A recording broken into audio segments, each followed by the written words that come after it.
Thank you very much for coming. I really appreciate you coming, especially this late in the day. I think you've probably been sitting a long time and walking around a lot, and I really appreciate you coming to this talk at the end of the day.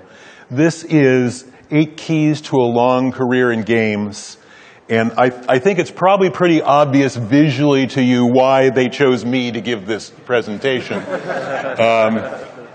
After doing this for 45 years, so to give you just what I've been doing the last 45 years. In the 70s, by the way, my name is Don Daglow. I did not introduce myself. In the 70s, I was one of those first incredibly lucky university students who first got access to a computer and was allowed to even think about doing games. Now, if they caught us doing games during the day, they would kick us off the system. And so the sysop was every so often checking on their console, anybody doing games, and then they would kick us off. So my solution for this was I got hired as the sysop on the system. And at one point when I was working on Star Trek, and I wish I had a photograph of this, I was ostensibly the sysop who was on the console kicking off people playing games, and then I was working on Star Trek on the operator's console, which was right behind me at the same time. So one could say that this was a moral dilemma which I failed to pass properly. So in the 80s, the industry started. I was really lucky. I was one of the original 5 programmers for Mattel in television when that first video game system came out. And we were at war with Atari, and the TV airwaves were saturated with ads for each of our systems. And of course, the founders of Atari and Activision are now all friends with us. But back then, it was bloodthirsty competition. And as you may know, the industry really crashed in 83, 84, almost completely wiped out. I was very lucky I got recruited into a little startup called Electronic Arts. That worked out pretty well. And I was one of 3 producers at that time at EA. I then ran Broderbund's Entertainment and Education division, and then started my own studio, Stormfront Studios, that I ran for 20 years.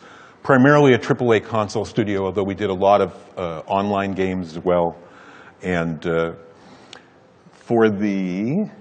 okay, let's progress here, Mr. Slide. Yes, Mr. Slide. Do I have to do a tango? What dance do I have to do for the... Okay. We have had the curse of the system here. You know what? May I ask somebody, if this is not going to work, I'm going to ask somebody if they would mind standing back and hitting the button for me. Presumably the button will work. Thank you very much. So if you just want to click it, hopefully. There we go. As I was saying, apparently there have been some technical snafus. We had snafus in here earlier. This may be the cursed room. You may not live to pass this way again. So, thank you. So, for the last 8 years, I've actually been working on a really wide variety of games with different teams, publishers, developers. Sometimes I'm helping with design, sometimes with production. I'm also mentoring at Founders Space Accelerator and a couple of similar places here in San Francisco. And I'm also it's a volunteer position. I'm president of the AIS Foundation. We give scholarships and mentorships to students planning careers in games. We have 19 scholars teamed with 19 industry mentors here at the show through our program. The IGDA also has an outstanding program that's quite similar in many ways to ours. And I'm also an advisor for the International Center for the History of Electronic Games, which they once said was analogous: if you're going to have an archaeology museum, hire a dinosaur. Okay, we're set for a slot. So first point I'm going to make on my 8 points is talking about dreams. And of course, the danger with dreams is we also get nightmares. So, click. Thank you, that was very good. So I think the first question I want to talk about is, whose dream is it anyway? Because one of the differences between a dream or a nightmare is whether it's your dream and what you want to be doing. If you picture doing something for 45 years, like I've done games, if that's something you love to do, that's a dream, that's cool. But being trapped in something that you don't love for 45 years, I mean, that's kind of like, I can't imagine how awful that would be. I think about the story of my dad, who was an anthropologist. But he was an anthropologist who got out of school right before first the Depression and then World War II. And realistically, anthropology was not the #1 thing on society's list at those moments. So he went back and became an accountant, got another degree. And growing up, he would always say to me, do what you love. Find out what you love to do. And my mom was an artist, and she would say the same thing to me. And so if I talked to him about something about business, you know, he'd talk about business, about accounting. If I talked to him about anthropology, let's come over here to the books, over here in the living room wall. He would pull out one of his old books, and the guy would be generating light that would warm the whole room because he was talking about anthropology, because that was his dream. He did something else because he had to. That made a profound impact on me, and you'll hear that philosophy imbuing a lot of what I talk about here. Please. So one dream is make billions of dollars, and even when you can barely shave, get to know the President of the United States. That is a completely valid dream. It is not a dream about building games, though. And one of the things I encounter talking to people in startups is this conflict between the desire to be the next Mark Zuckerberg or the next Steve Jobs and the desire to build great games, and they find conflict in that. So that's why I think about thinking about what is the dream? What is it that's the dream for you? Please. So Rami Israel put up a Facebook post a few days ago, which caused me to change this presentation, because he asked, in preparing for his talk, he asked a great question, and he said, why do you make games? You know, please just message me back or post on Facebook. And everybody gave their posts back. And my answer was, oh, I like the suspense. This is good. You and I should kind of maybe do a road show or something like this. This is good. So what I wrote to him is because once I did it, once I started making games, it felt like what I was put on this earth to do. And even after all this time, I still feel that way. I think our dreams pick us. We don't pick them. Intellectually, we pick ideas. And as logical thinking people, we have opinions. Yes, we are logical thinking people. We are in control of our lives. No, we are not the puppets of the gods or of fate or of randomness. No, we are in charge of our own lives. We are masters of our fate. And we think that through our minds and our brains, we are calling all the shots. The trouble is, there's this thing called your heart, and it's down here in your chest or wherever we may symbolically think it is, saying, excuse me? It's a great idea, but that's not how I really feel. Down here, down in the heart, just want to tell you, you're going to be miserable because I'm in charge of that department. So our dreams tend to pick us. I thought I was going to be a playwright. My college degree is in playwriting. My master's is in multicultural bilingual education. Not exactly relevant to game design, but there were no game systems. We were working on mainframes that cost millions of dollars each. Who knew?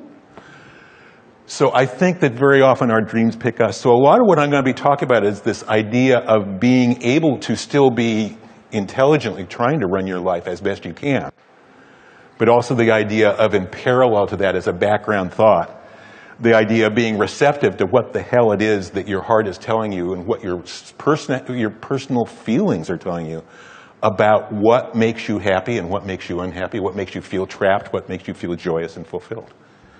Because I've seen over and over again how that isn't something we can control entirely with our heads. We can guide it, and we can guide our careers. So, next, please, if you would. So next, I want to introduce a very important intellectual concept, which is that pancakes are like games. And for the record, I could never do what this guy is doing. So if you would, please. So, and I say that games are like pancakes for a variety of reasons, but I think back to the experience I had. You know, we can all make pancakes. You pour them in a circle, you flip them, and you put them on the plate, you eat them. When our sons were young, though, that seemed kind of boring, so my wife and I started saying, well, what kind of shape pancake would you like? Would you like a dinosaur? What kind of dinosaur would you like? What kind of animal? And we would start doing this. Pancake batter is one of the most unforgiving, freaking artistic media in the world. And I could have this absolute image of this lovely stegosaurus I was going to make for one of our boys. And of course, you start pouring it, and it's not coming out right, and you know, it ends up looking at best like a sunflower if you're lucky. And so we practice over time. And I think back to my experience as a game designer and a game developer. And the fact is, our medium is equally hard. We may have steady change in the technology and how we build games. But this idea that we are going to create something that people will find to be fun and that they will want to do, and they'll want to do enough that they're willing to pay us for it, and that they want to keep doing, and then maybe they'll want to buy our next game. There are parallels in that it is an imprecise thing that is not easy to do, even if you have this perfect vision of what you want to do. I also go back, if I'm taking this metaphor and belaboring it painfully, and I think about how sometimes when I poured a pancake, it did come out looking like something, and the boys would go, oh, that's cool. Why does mine look ugly when his looks good?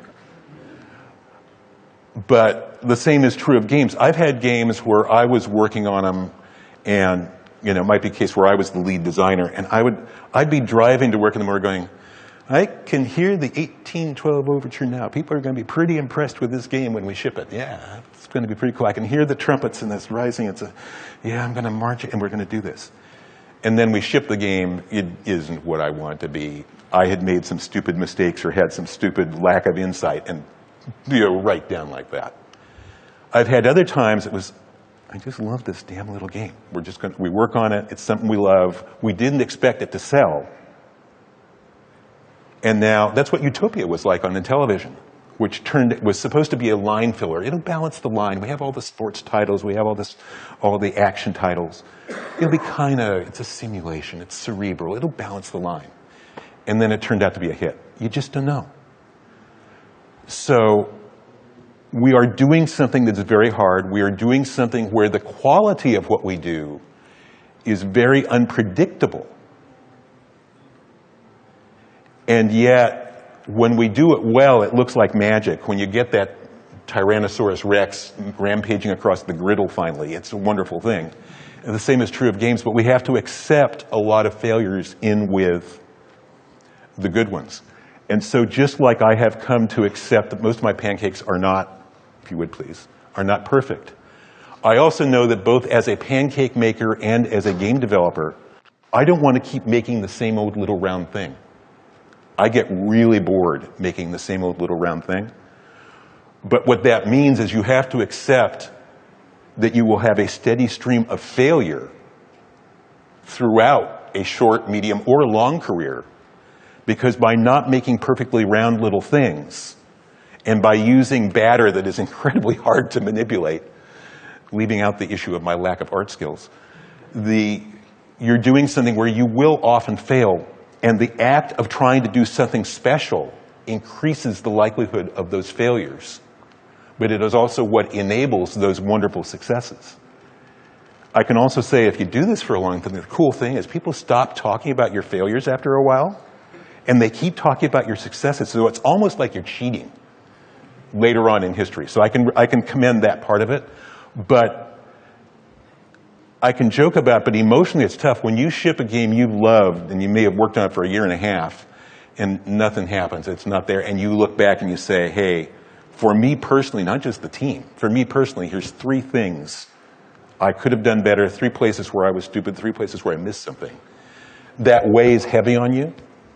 And yet, if we're going to work in art, if we're going to work in an art form, and I believe that what we do is an art form, if we're going to do that, then we have to be prepared to not only have the joy of when somebody absolutely loves what we're doing, we also have to be prepared for that night you want to go home and have a quadruple drink because you realize not only is it not working, but it's not working and you're part of the problem that created it because you tried to make a pancake that wasn't perfectly round.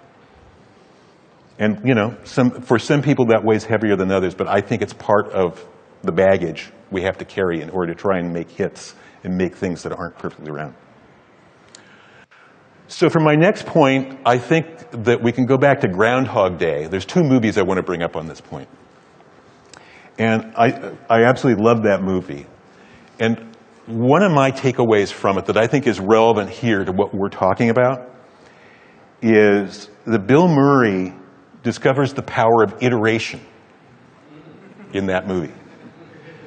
He is trapped in a setting that's terrible, boring. He's not happy. He's miserable. He's making the people around him miserable. And the construct of the story is that the only thing he can do in this situation is he can iterate himself, because everything else is wiped out, so that he can iterate himself.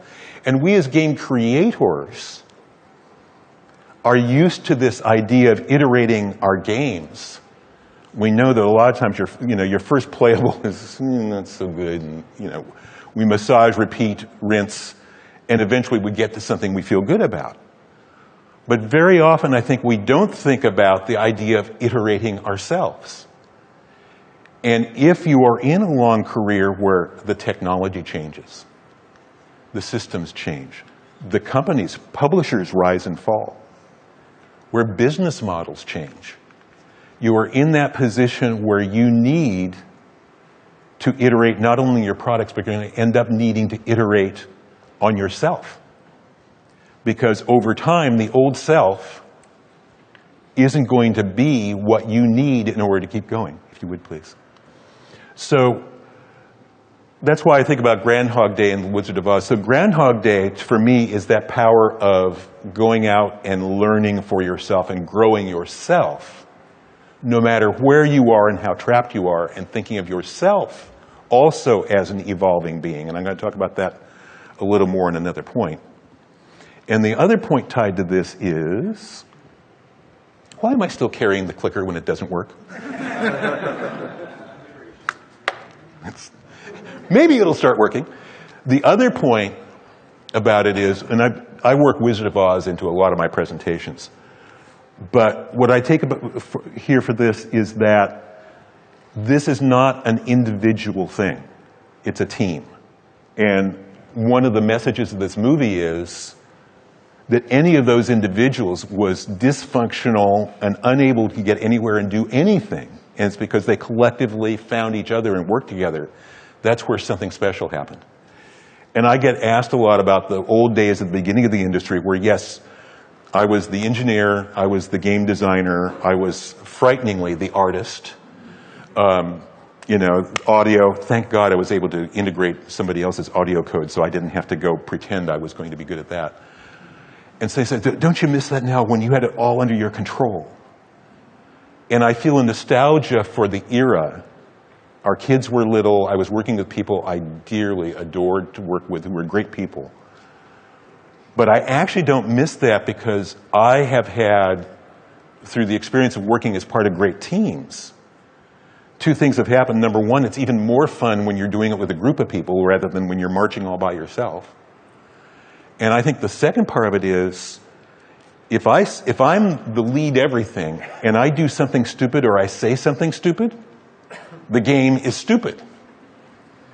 I have found that in teams, if I do something stupid or I say something stupid, somebody says, Don, that's stupid. And then we get an idea and we do something better, and it produces better games. So I think it's a combination of both points about honing ourselves, growing ourselves, changing ourselves as times and places change, but also surrounding ourselves with people who are great teams and being part of that greater whole. Because good teams start to feel like families in a lot of ways, and that feeling both produces greater games, and for me, personally, is more fulfilling. If you would, please. The other part about this is you don't want this to happen, because if you are preoccupied with being solo and everything you do is all you're doing, there is always that danger you start to get out of touch if you're not iterating yourself. And then you have that moment of presenting yourself as being one thing when you're another. And that's not a good thing. So, all right? Yes, please. I think I'll stand on the other side of this and do hand gestures, let you guess what hand gestures I'm doing. That would be entertaining, don't you think? So my next point is actually something that Gene Wilder discovered, which is that brain surgery really is a relevant skill at times, if you would please. So what I mean by that, if we go one more, is if you are the person in the center of this photo in the horizontal position, no, not that photo. Letter P will take it back. That's good. You got me back for that. That was good. He's an interesting guy, but I've got another thing to say about him. Letter P out of it. There we go. If you're there, you want those people, I imagine, now I'm not a doctor, I will tell you, I don't know the exact specialties of each of these men and women, but I believe that if I'm the person in that horizontal position in the middle of the photograph, I want them to be really highly trained and really good at what those specialties are. Whatever it is, because it would look like my life is in the balance of them being good at it. And I think that there are probably several different specialties there and people who have worked really hard for a long time to get to those specialties and master those skills. So you actually can have somebody's life in your hands and feel you can do something with it. In the modern games industry, as the rate of change increases and the ways in which everything happens become more and more complex, that ability to have some special skill that you know at depth, which is not a common skill, I think is a vital part of having a long career. Because the law of supply and demand, if I'm in a position where, yes, I know how to design games about birds that have a net weight of less than 11 ounces. I am one of the finest game designers, but there's not a lot of Angry Birds kind of took care of that, and they have their own designers. There's not a lot of, no, I'm very good at that. Yes, I got a specialty, but it's not a specialty that's going to be in demand, and that's not good for me pursuing a career. So advice I'm always giving to the scholars who are at the beginning of their careers, and I share, is always think about, the industry is always changing. What is the next unusual skill? What is the next high demand skill? And frankly, anything that's part of the craft of building games that is hard and where you can see the difference from gifted people. That could be traditional art. In this world of everything being digitized and three-dimensional and everything, traditional artists who are truly brilliant are having no trouble getting work. They're working a lot because that's their special thing. But I think always thinking about where do I want to have a specialty, a special skill. You probably wouldn't be sitting in this room now and in the industry if you didn't already have some special skills, because the industry demands that now. But one thing to think about is to look forward in time and say, okay, as things change, are there other skills I want to develop? Which goes back to that same point of iterating ourselves. And now we can go ahead to the mustachioed gentleman. In the old games industry, there were people who knew a lot about everything, which I think is admirable and was very useful. They knew quite a bit about production, about art. They knew certain things about tech. They could kind of fill in. They could fake it for an artist if something went wrong. It is harder and harder to have somebody who is incredibly educated broadly in everything, but is not a master of some things. For somebody in that position, it gets harder and harder to work in the business. So that's why I make the point that consciously thinking about, okay, whether you want to use the doctor image or whatever else, what are special skills I can develop? Because these changes don't happen overnight. It's something you can think about over a period of years, but thinking about what those skills are.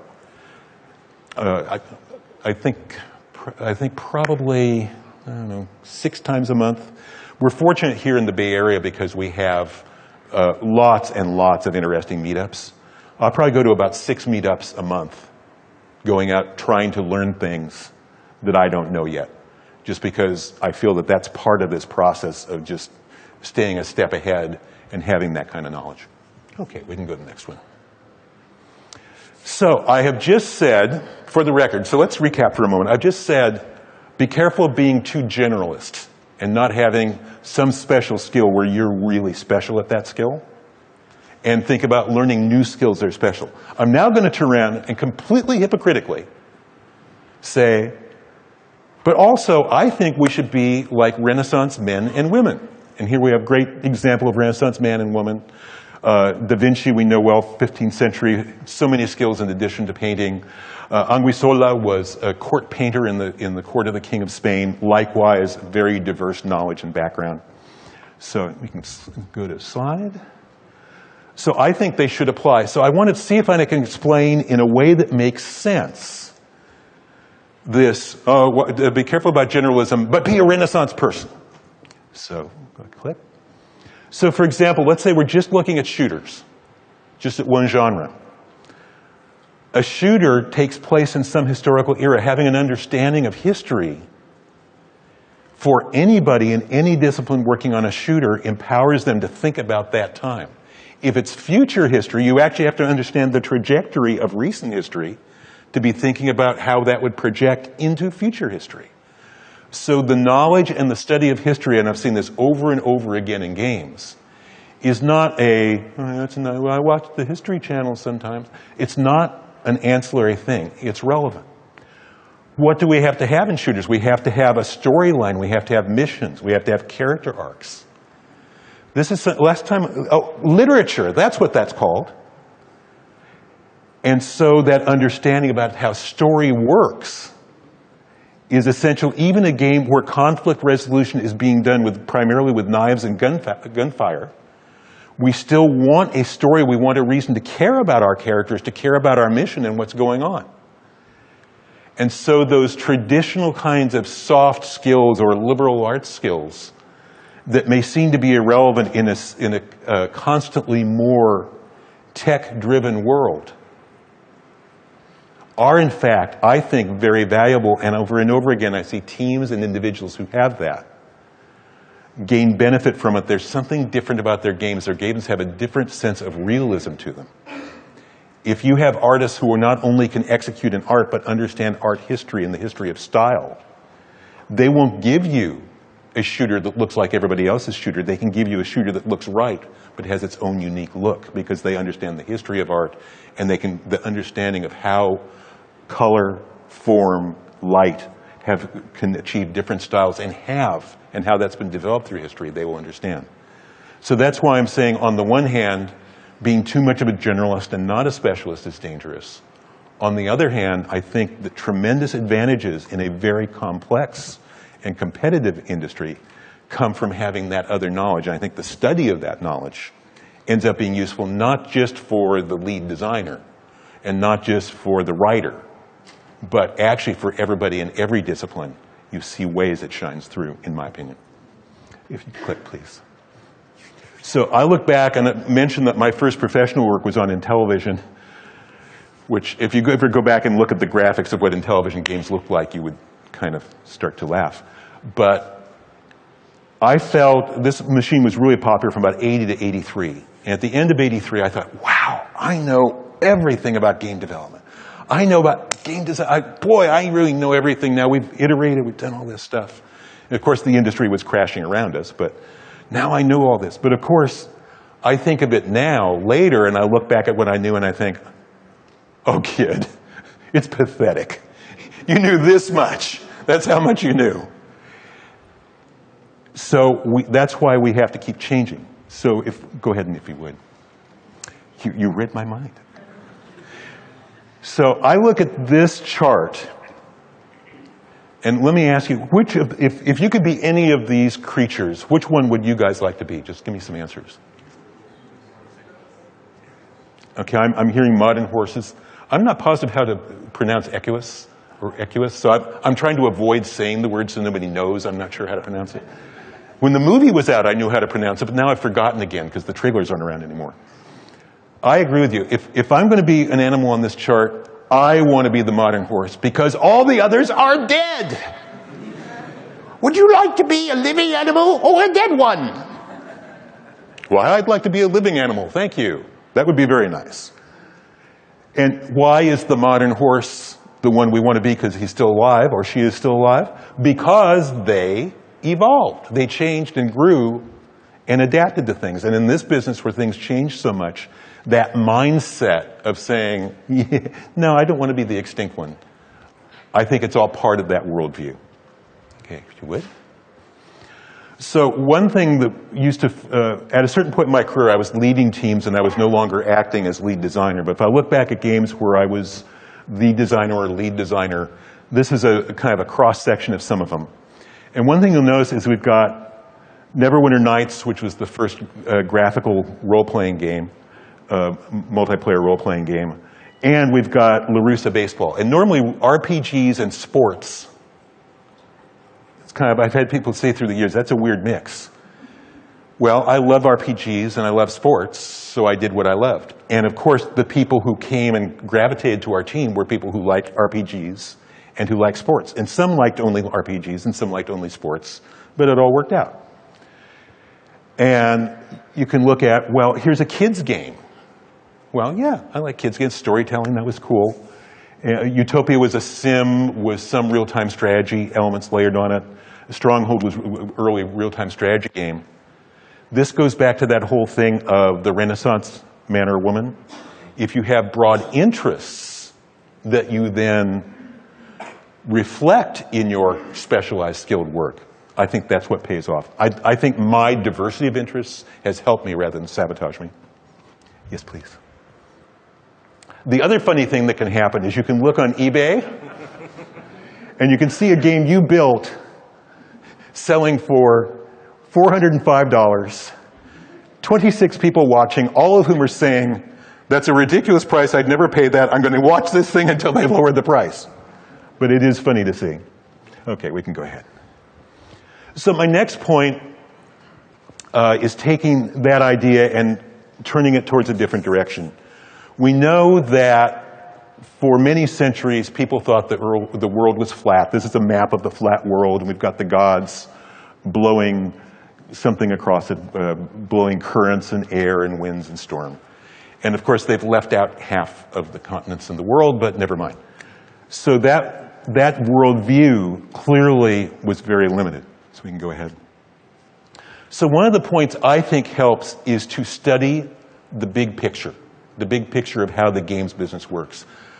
And I can fall into this too. Sometimes, you're busy, you're not reading the news about the industry, you're not reading articles about the development of the industry or great new products maybe, or down in the details or postmortems. And you're not hearing about the big picture of the business, about how the games industry works. And I will sometimes get heads down in a project and do the same thing, and I try and remind myself to keep looking. And the moment that taught me about this actually happened in the crash of '83, since I've been talking about that era. We got to a point where we could not sell product. So Activision, Mattel, Atari, we had been rolling high, and then we got to a point where, after about 3 years of this competition, the stores stopped ordering our games. They wouldn't take product in. You couldn't sell anything. And almost all the jobs in the industry went away. At Mattel, we had started our division with just a handful of people doing handheld games.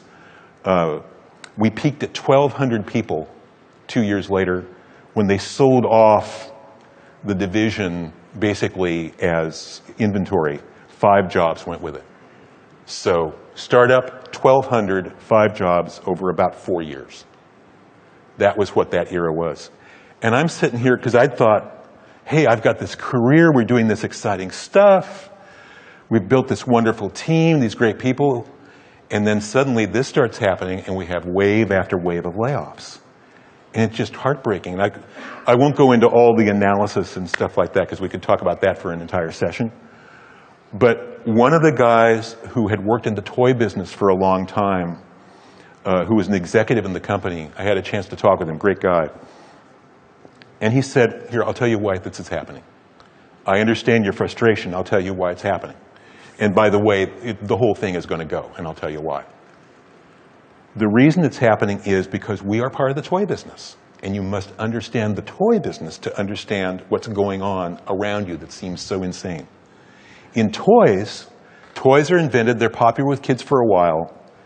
They start to get tired, they get old, their sales start to go down, and then they just fall away and they stop selling. Toy stores that are successful know that they have to find that moment when the sales are getting close to falling away, and they have to make sure they have no inventory.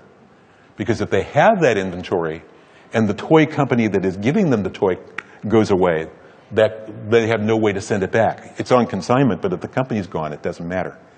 So what they do is the minute a good toy company, we're not talking about a bad toy company, a misguided toy company, we're talking about a smart toy store chain, smart retailers. Once they think a fad or a trend is dead, they get out, and they get out all the way, and they get out in a hurry. And the retailers had concluded, for a variety of reasons, that the video game fad, which we thought was an art form and a career, but that fad was over, and they dumped us. And with it, they dumped most of the jobs. Now, that's tragic, but I remember going home that night thinking like, okay, at least I understand it. If this is crazy, what are we going to do? This is frightening. You know, it just hard to describe that feeling of having what you love to do that seemed like this wonderful burgeoning industry just wither. But I felt better because I understood, somebody had explained to me why this illogical stuff was happening. So now I've always said to people, study the big picture now of how the games business work. Of course, it turns out we outgrew being toys. We're much more than toys now. But we have our own idiosyncrasies as an industry that produce seemingly unbelievable, weird, bizarre stuff that shouldn't happen. And yet it does.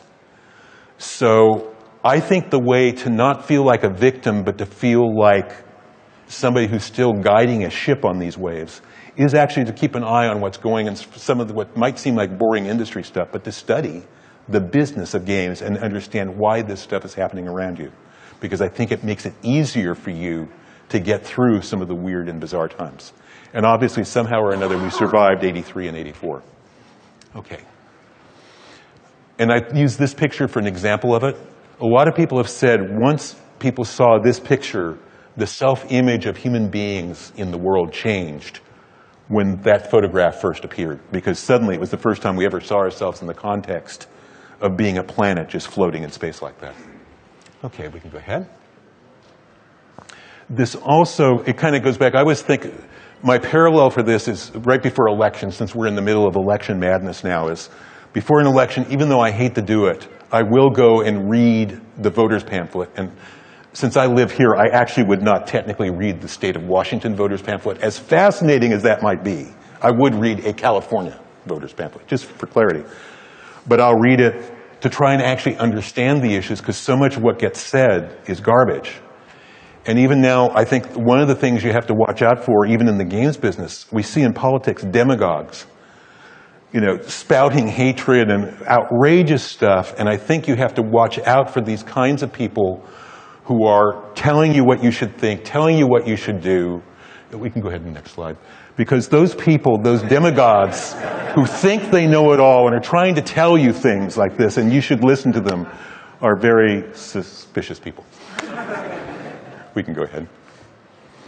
So my seventh point is, see if I can make sense out of this. It has to do with, it starts with how we sing in the shower, and we think we're pretty good.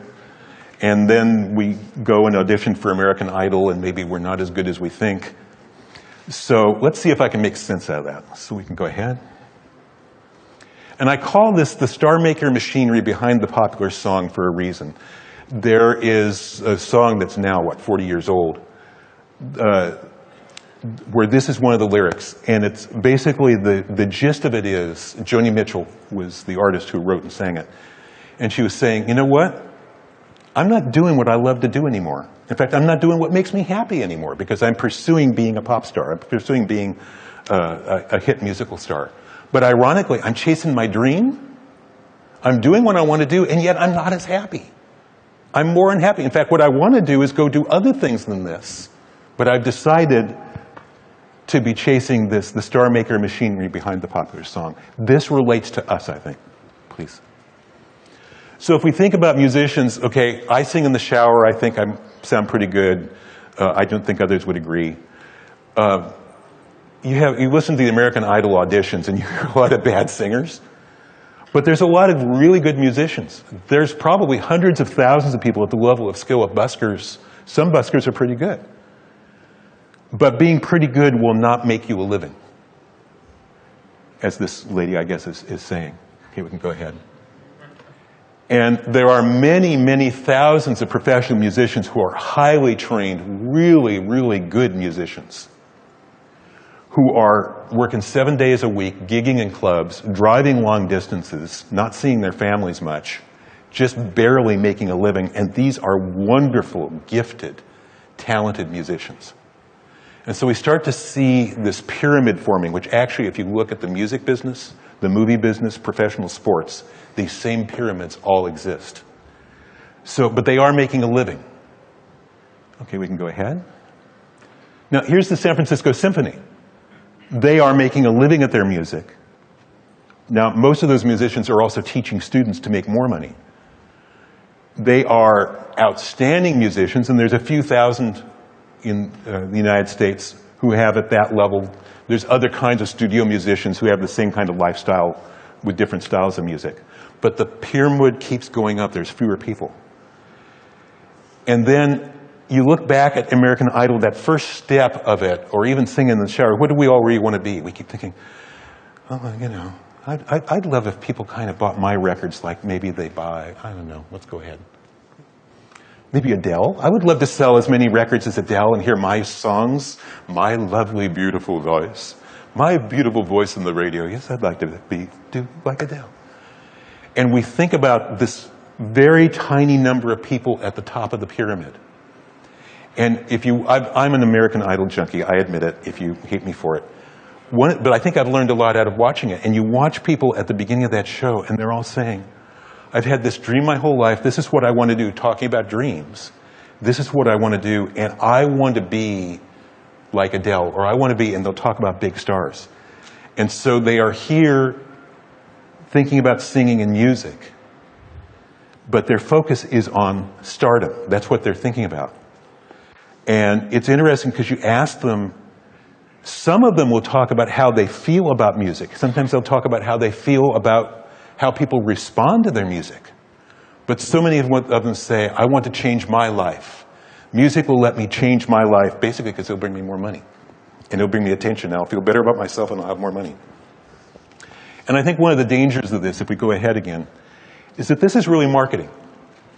And if we adapt it to our industry, we have individuals in our industry whom we respect highly, but in the act of marketing games, those individuals may be presented the same way that Adele is presented, who is likewise, obviously, a gifted, gifted artist. And now we start to have people thinking about that individual, that one up on top of the pyramid. What I worry about when I work with both people inside companies that I'm advising when I'm consulting and when I'm working with scholars is that when we're thinking about that marketing photo, this is not how great games are built. This is an interesting side effect of having built great games. But it only comes after you build the great games. And the trouble is, when you look at that as the top of the pyramid you're aimed at, it has nothing to do with how we climb the pyramid. We climb the pyramid up into the place where we can make a living very near the top by iteration, by working with great teams, by learning, by adapting, by evolving. And as long as we are saying, yes, I think I could sing like Adele, I could tour the world like Adele, and all I'm thinking about Adele, I'm not noticing the fact that when I sing, I'm out of key, which normally will sabotage my desire to be as popular as Adele. So I've had this discussion over a beer with friends. I've got friends who think, yeah, you're absolutely right, Don, and I've got others who roll their eyes. I report it in that context. But I believe that what real game design and the way to the top of the pyramid where you're not only doing it, but you're making money and making a living is, this is where it is. This, to me, is the image after 45 years of how I picture game development.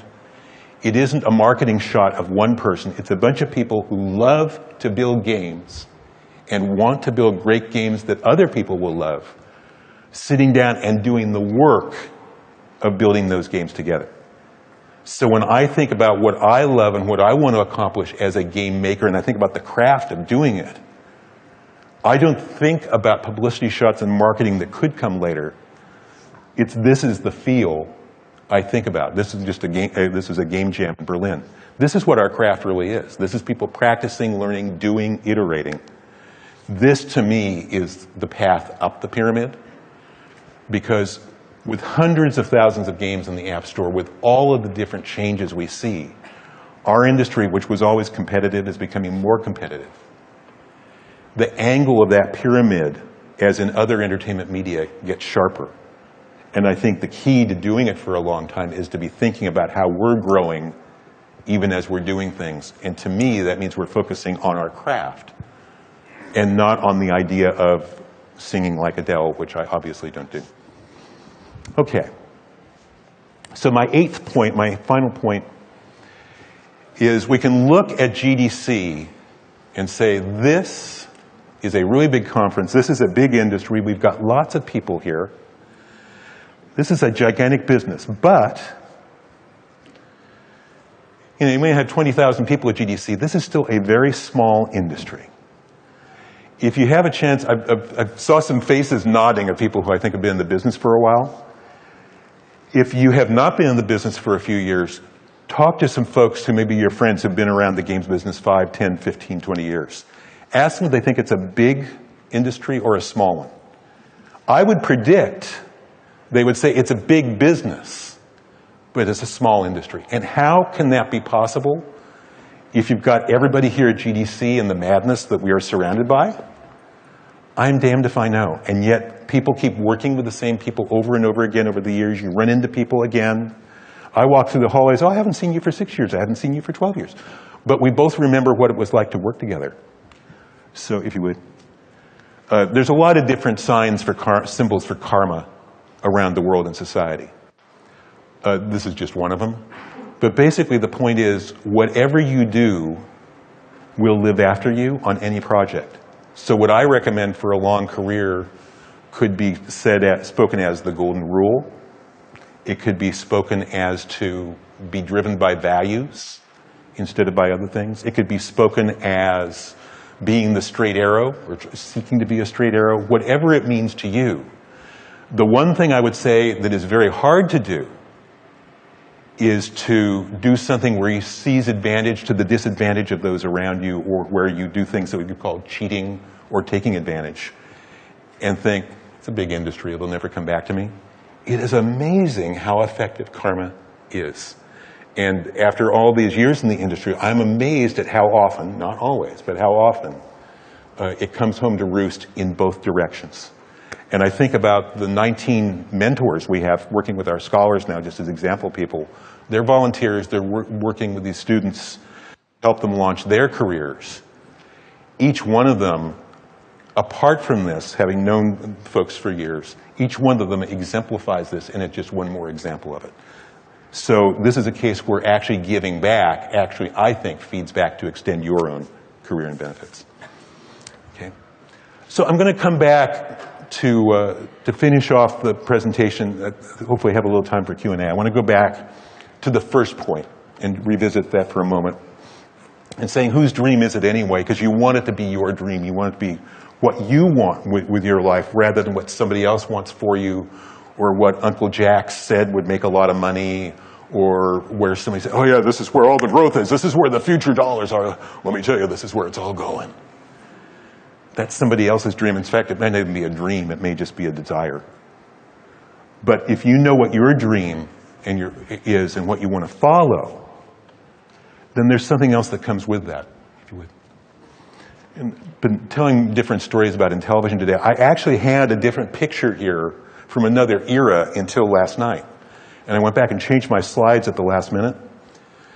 Last night I was at an event, and a very senior level exec in the industry whom I know, a big company, we actually had kind of a quiet corner where we could hear each other, and he came over to me and he said hi and caught up a little, and he said, by the way, you don't know this, but when I was a kid, I wanted an Intellivision.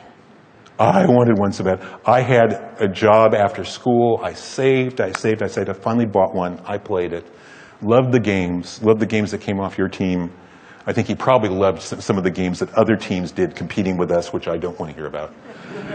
But I loved that. And you know what? That's why I'm in this industry. I loved playing the Intellivision so much, that just made me say, I want to do this. This is what I want to do with my life. And we're now talking, what, that's 35 years ago? If you do this for a while and you love the games you are trying to build, whether they turn out to be bad pancakes or good pancakes, this will happen to you. People will come up to you and they will not say, oh, I found your level design in level 5 to be very, very emanating of an era of insouciance. This is not the conversation we get to have. What you'll hear about is the game they played that they discovered you were involved with, where they were in their lives when they played it, what they were doing, and why they remember it. Why are there some songs from when you were growing up and you remember that song and it just plays in your head, and then you hear it on the radio and all that mood comes back. And then you hear another song from the same time and it doesn't do anything for you. I don't know. But some things just register for us. Some games register for us that same way. People will tell you why it matters to them. And for this gentleman, it was a case of this is what made him want to go into the games business, was playing games that our team and others created. But this will happen to you. And what this proves for me, we get this argument about is this an art form or not? If people are coming back to you 5, 10, and 20 years later and telling you that something you created moved them and made a difference in their lives, and they want to tell you about it, and they're getting joy from telling you about it, that is not just a product. We are not shipping products. That is what art is. That's what we've always been told art is. Art is at the point where we create something that causes somebody to think about and feel something that makes them look at the world and themselves potentially in a different way, hopefully in a way that they like. But that's what we're seeking to do as artists. But something comes with that, because if we are artists, and this is what we're seeking to do, if you would please, it means that this is not only our dream. You know, this is how I'm feeling. This is why for me it's art. But it means that, if you go ahead please, it means that it is our dream, our potential. As artists, we have a chance to touch people's lives. I close every one of my talks with this point. We have the chance to create situations where someone wants to come up to us years later and do that because what we did mattered. But if you have that power, and you as people in this room, in this conference, have that power because you are practicing this craft, this art form, whether you think my 8 ideas about how to have a long career are relevant or not, I have only one thing that I passionately ask of you. The others are opinions to consider. The thing I passionately ask is do not waste that opportunity. Do not bypass that opportunity to use the craft and the art form and the specialties and the Renaissance knowledge and the personal growth and learning and development that you are doing and having. Don't waste that by not taking your vision and your dream and what you want to put on the screen or in someone's hand. Do not waste that opportunity to touch their lives and make their lives better so they will come and talk to you. That's the one thing I deeply care that you do. Thank you very much, you guys.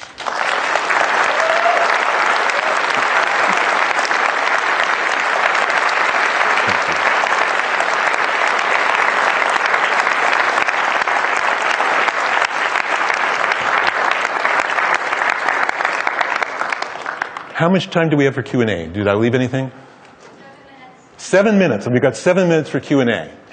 So they have mics here which will help for them record if you have a question. And I will tell you, I always drive the recording people crazy because I'm always all over the place. So I deeply appreciate the AV guys putting up with me. Okay, please.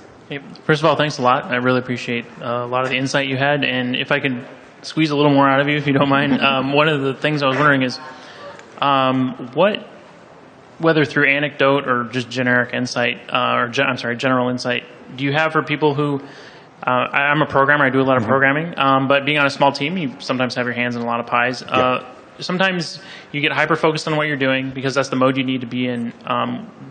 What insight do you have for checking yourself and knowing when you're not seeing the forest for the trees? like anything you have to think on that would be great. First of all, I think the first of the question being, how do you, when you're in the heart of a game and you've got your own very, very long backlog that you're working down, and yet how do you be in a position where for the team around you, you're keeping perspective? First of all, I think by asking the question, you're saying that your personal quality is that you care and you want to. That's the hardest thing to teach, and yet it's the most important thing, is that you want to and you care. One of the things I do is I will catch myself, sometimes I'll go into, I have all sorts of thoughts, let me tell you all my thoughts, and I have to stop myself and kind of, and go, what do you think? And I would just stop myself and I would go back and say, before I start shooting off my stupid mouth and letting people say I'm about to say something stupid, I need to ask the question, what do you think of the people around me? It doesn't take that long, and it is amazingly powerful. And sometimes when they say something smart, then I can just go, yeah, I was going to say that. That was what I was thinking too. My exact idea, yes, thank you very much.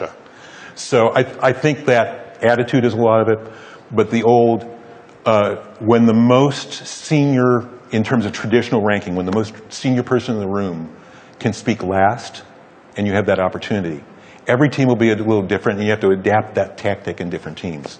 But it is really powerful, and it allows you to keep your maniacal focus, but you just that question of what do you think first. So, other questions I can answer for folks. Hello, thank you for the inspiring talk. I want to ask, have you ever have a moment where you want to give up on games? No, but I've been scared out of my mind that games were going to give up on me. In 83, 84, which is the one I keep talking about, which is the most obvious. And another one, one of the worst times I ever had, in the mid-90s, we had been doing a lot of 2D art, and we went to 3D. I had 35 most artists on my team who were mostly 2D artists. And I'm looking at the writing on the wall here, and I'm looking at the team, which has been through hell working, we had a lot of people who were with us for a long time. And I'm looking at this and I'm going, okay, let's recap my choices here. The industry is changing, we need to adapt, we need to develop 3D. And I've got a 2D art team. And this isn't something where I can close my eyes and click my heels and make it go away. But these people are deeply committed to the company, they're committed to building great games. I believe in them. And I had some real nights going where it was very clear we had to change as an organization or we wouldn't get through that mid-90s transition. But I just could not bring myself to think about what it meant. So what we ended up doing, and I hate to even think about this even all these years later, what we ended up doing was starting classes for 3D, giving everybody there the opportunity. We were going to have still some need for 2D, but we had way more talented 2D artists. So we created programs to train people into the 3D tools and just see what would happen. If somebody did not want to, we did not force them. We had a few people resign. We had some people who were nominally 2D artists. We gave them 3D tools. 2 weeks later, they're killing it. Who knew? It's only because we tried that it worked. We had one guy who is, to this day, is a nationally and internationally renowned landscape painter. Oh, it also turns out he's just a genius in 3D. He was also a sculptor, which probably helped. So what it turned out was, so I'd had this vision of I was going to burn in hell because of these changes that we had to do. And we had some people who self-selected to not try. Some of them I've stayed in touch with. Happy things have happened in their lives. We had other people who made a jump we might not have predicted that we did. We as a company adapted and it worked out. So I think we're down to about our last question, so please. Maybe it would be 0.9, but what about personal burnout? It could be a problem in this industry.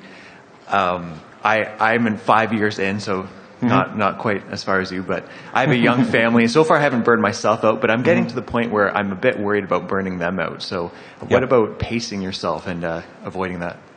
It is one of the toughest questions we face, and I think we know. It's an elephant in a lot of rooms. It's being dealt with better across more companies now than it has been in a long time. But I do not have any magical answers. I'm going to give just kind of a couple quick bullet points across that. Number one, I am a believer in systems like Agile because I think because it is less about top-down, estimate once and flog until achieved, and it's more about realistically seeing as it goes, but yet there is also a sense of what has to be done in order to achieve a goal. I think it's a better balance. When we implemented it on our teams, there was a broad reaction that it made things better. Another action is take a couple hours one time and think about, okay, what are my priorities? If I rank, what are my, and I always start with values and get priorities from values. Every team member who has ever worked for me anywhere at some offsite or something has heard me say to them as GM of the studio or as president of the company, by the way, I'll tell you, for me, my marriage is more important to me than any project I ever do, any company, anything. And I will openly share with you that that's my value system. My wife might kill me for saying it, but I've been married now, this will be 40 years for us. So, and it's funny because the first time I did that, I thought, well, when in doubt, tell the truth. And I did, and instead of people coming like, aren't you committed? It was more of a, oh. And the next thing I'll say to teams is, and if you feel the same way, clearly I can't have any problem with it as the leader of the company, because if you're just agreeing with how I feel, how could I ever be upset about that? So I think that for each individual, sometimes companies and people will have very different values, sometimes they're in alignment, but thinking about for you, step one is always thinking, okay, what do I really think, how do I really feel? And sometimes that just takes some quiet time, which then can guide what you want to do. It might keep you at the same company. It might lead you to seek to work with a company whose values align more with yours. It might be a situation that sets up a conversation with your boss that makes some things better. It might make things worse. But I think starting by thinking about how you truly feel is the best place. So some of it is production skill on the one hand. So that's one angle of attack, which is cerebral. And then I think it's the looking within ourselves and saying, what do we want? Because being trapped in, if somebody said, oh, well, we'd like you to make games, but you will be in a dungeon, and it will be 6 inches of very cold and filthy water on the base, and there won't be any windows or outside light, and it'll only be 3 years. Let me tell you, I'm passionate about making games. I would not want that gig. So I think we have to keep all that in perspective and separate our passion for building games from the environment of the moment, and then always trying to make that environment better. I hope that's responsive to your question. You guys, thank you. You've been a great audience. Thank you so much.